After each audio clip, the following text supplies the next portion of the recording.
We're grounded for a month. He said, just calm down. It was not that big a deal. And you didn't come with a set of instructions. Another famous line of his was, pick up the pace. My dad's passion for hiking was quite evident in the slideshow here. And there's many of the times we as kids found ourselves hiking with him, up Squaw Peak, as I remember. And no matter how old you were, no matter how good a shape you were in, he would always, no pun intended, but he would bury you. He would leave you in the dust. He would be miles ahead of you. And I remember usually going up a quarter way up Squaw Peak, he would stop. I'm gonna go slow pace going up Squaw Peak the first quarter mile. And you get to a certain spot, and you'd be huffing and puffing already. And he'd look at you and he'd say, okay, I'm picking up the pace. Are you with me? And normally I wasn't. But two things always stuck in my head. One line he used to say, it's a bucket of bolts. Now, my dad had a passion for working on vehicles. It was constantly, every weekend, he was doing something to his cars. Fiddling with them. I remember my mother got a brand new Toyota Corolla. This was like 45 years ago or so. And we were hiding it. She was getting it for Christmas, and he was hiding it in the neighbor's driveway, and we're hiding around the neighborhood. He gives it to her on Christmas Day. She's all excited. I remember I was out playing with my new bike or something, riding around the neighborhood. I came back like an hour later, and the hood of the Camry's up, of the Corolla, I'm sorry, is up, and half the engine's apart.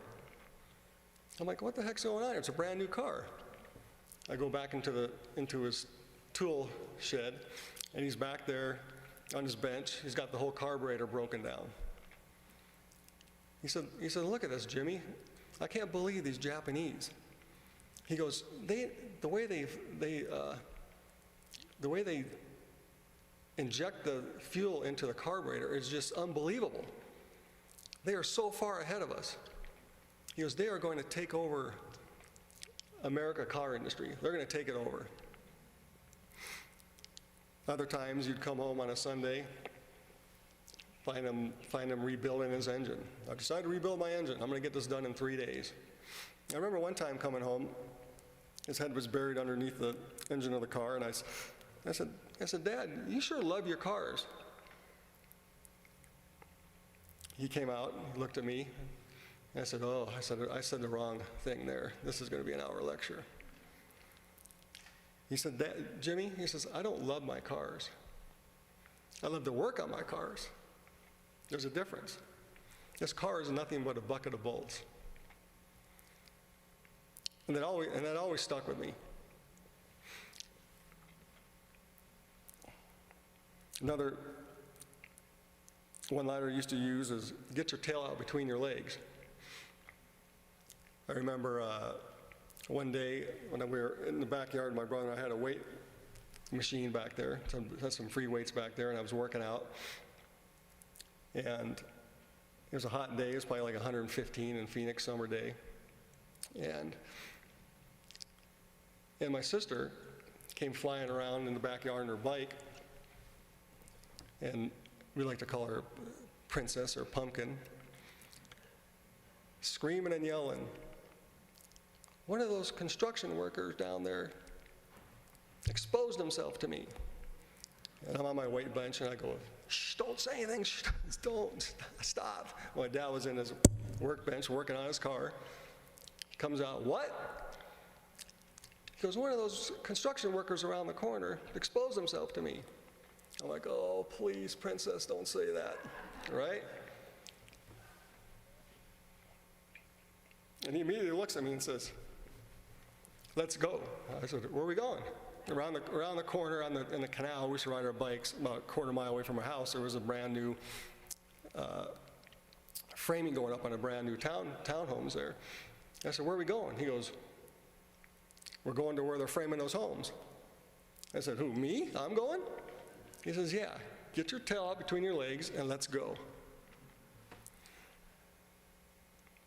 And I said, but what do you want me to do? He goes, you lift weights, let's put them to use. It's about time you start putting these to use. I remember as a freshman in high school. Kathy was in 7th grade. So he goes, get on your bike, let's go. So, I go, well, you gonna take your bike down there, Dad? He goes, no, I'm running down there. He goes, because you may have to ride your bike back here and tell Mom to bail me out of jail when everything is said and done. So we proceeded down there, and he ran next to me as I pedaled my bike. And we get to about, maybe 50 yards to the construction site. And he goes, stash your bike here in the bushes. And he said, let's go. Get your tail out between your legs and back me up. So we go in this construction site, and imagine one of these construction sites now with all the framing going on. He goes in the middle of the construction site and goes crazy. Yelling, screaming, absolutely goes crazy, kicking 2x4s around. Whoever exposed yourself to my daughter, come out here. Expose yourself to me, and I'll keep it clean because of where we're at. Why don't you expose yourself to me, because I'll da-da-da-da, where the sun doesn't shine.